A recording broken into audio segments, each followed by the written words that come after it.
Hello everyone, welcome to our channel Education Explorer. This is Ritu. हमारी जो virus की श्रृंखला चल रही थी उसमें 10 क्वेश्चंस और ऐड किए हैं। So let's get started. Question number first is small pox is caused by. चेचक का कारण है बैरियोला, कॉक्सिएला, एडीज, फ्रांसिसेला। तो इसका राइट ऑप्शन होगा बैरियोला। चेचक यानी स्मॉल पॉक्स रोग वेरियोला नामक विषाणु से होता है। इसका प्रकोप संपूर्ण शरीर पर होता है। रोग वायु द्वारा या रोगी से सीधे संपर्क द्वारा फैलता है। इसमें जो रोगी होता है उसको फीवर आता है, बुखार आता है, सिर में दर्द, जुकाम और उल्टियाँ होती हैं। फिर 3 से 4 दिन बाद मुंह पर लाल दाने निकल आते हैं और शीघ्र ही पूरे शरीर में फैल जाते हैं। ये दाने अंत में जल स्फोटों में बदल जाते हैं। इसके उपचार हेतु रोगी को चेचक का टीका लगवा देना चाहिए। Right option is variola. Question number 2, which of the following does not have cellular organisation? Prion which of the following does not have cellular organisation? निम्नलिखित में से किसके पास कोशिकीय संगठन नहीं है? Option A archaebacteria, option B viruses, option C PPLO, option D rickettsia. तो राइट ऑप्शन होगा इसका option B viruses. Option B viruses. देखिए जो वायरस में कोशिकीय संगठन नहीं होता है, विषाणुओं में डीएनए या आरएनए का केवल एक ही किनारा यानी कि एक ही छोर होता है जो केंद्रीय कोर की 6% बनाती है, और ये केंद्रीय कोर प्रोटीन के एक मोटे आवरण से घिरा होता है जिसे कैप्सिड कहा जाता है। विषाणुओं को न्यूक्लिक कैप्सिड भी कहा जाता है। Question number 3, who received Nobel prize for the discovery of prions? Prion की खोज के लिए नोबेल पुरस्कार किससे मिला? Option A Altman, option B Lewis, option C Nusslein, option D Prusiner. तो राइट ऑप्शन होगा प्रूसिनर। 1997 में स्टैनले प्रूसिनर को प्रियॉन की खोज के लिए नोबेल पुरस्कार मिला। प्रियॉन संक्रामक प्रोटीन कण हैं। प्रूसिनर द्वारा पहली बार 1983 में प्रियॉन की सूचना दी गई। भेड़ों में स्क्रैपी रोग इन्हीं के कारण होता है। इस रोग में भेड़ विचलित होकर किसी आधार से अपने शरीर को रगड़ते हैं। गत वर्षों में ब्रिटेन में गायों के पगलाने के रोग यानी जो मैड काउ डिजीज़ हुआ था उसके पीछे प्रियॉन ही एक कारण माना जा रहा था। Question number 4, a virus infecting a bacterium is called. एक विषाणु जो एक जीवाणु को संक्रमित करता है कहलाता है। Option A plasmid, option B bacteriophage, option C bacterial DNA, option D bacterial RNA. Right answer इसका होगा बैक्टीरियोफेज। एक जीवाणु को संक्रमित करने वाले वायरस को बैक्टीरियोफेज किया जाता है। जो जीवाणु को संक्रमित करते हैं उनको बैक्टीरियोफेज कहा जाता है। बैक्टीरियोफेज में डीएनए और प्रोटीन खोल होते हैं। संक्रमण के दौरान केवल डीएनए बैक्टीरिया के होस्ट शरीर में इंजेक्ट करता है। प्रोटीन खोल बैक्टीरिया के होस्ट शरीर के बाहर रहता है। बैक्टीरियोफेज बाध्यकारी परजीवी हैं और ऐसे सभी आवासों में पाए जाते हैं जहाँ बैक्टीरिया जीवित रह सके।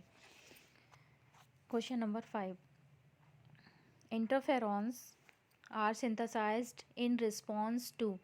के जवाब में इंटरफेरॉन को संश्लेषित किया जाता है? Mycoplasma, bacteria, viruses, fungi. तो इसका राइट ऑप्शन होगा वायरसेस, क्योंकि इंटरफेरॉन जो होता है वो सिग्नलिंग प्रोटीन का एक समूह है जो कुछ पोषक कोशिका में कुछ सूक्ष्म जीवियों जैसे विषाणु प्रतिक्रिया के फलस्वरूप बनाता है। ये कोशिका को वायरस के प्रति सुरक्षा प्रदान करता है। इंटरफेरॉन जो होता है वो कोशिका को वायरस के प्रति सुरक्षा प्रदान करता है। Question number 6, an antiviral substance which prevents the synthesis of virus in the cell is known as. एक एंटीवायरल पदार्थ जो कोशिका में विषाणुओं के संश्लेषण को रोकता है जाना जाता है। Option A transferrin, option B antibody, option C insulin, option D interferon. Right option is interferon. एक एंटीवायरल पदार्थ जो कोशिका में विषाणुओं के संश्लेषण को रोकता है उसे इंटरफेरॉन कहते हैं। इंटरफेरॉन वायरस संक्रमित कोशिकाओं द्वारा उत्पादित वे प्रोटीन होते हैं जो अन्य स्वस्थ कोशिकाओं को विषाणुओं से सुरक्षा प्रदान करते हैं। इसकी खोज आइजैक एवं लिंडनमैन ने 1957 में की थी। इंटरफेरॉन की खोज आइजैक एवं लिंडनमैन ने 1957 में की थी। ये क्वेश्चन पूछा गया है एलटी, ये 2015 में एलटी ग्रेड के लिए पूछा गया है question. Question number 7, prions have. Prion में होता है option A RNA, option B DNA, option C RNA and protein, option D protein. तो right option is D protein.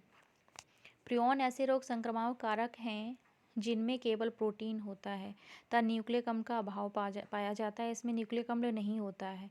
जो इसकी खोज की थी वो स्टैनली ब्रूजिनर ने की थी। इसके लिए इन्हें 1997 में नोबेल पुरस्कार प्रदान किया गया था। इन प्रोटीन कारकों में गुणन करने की व संक्रमित करने की क्षमता होती है। Question number 8,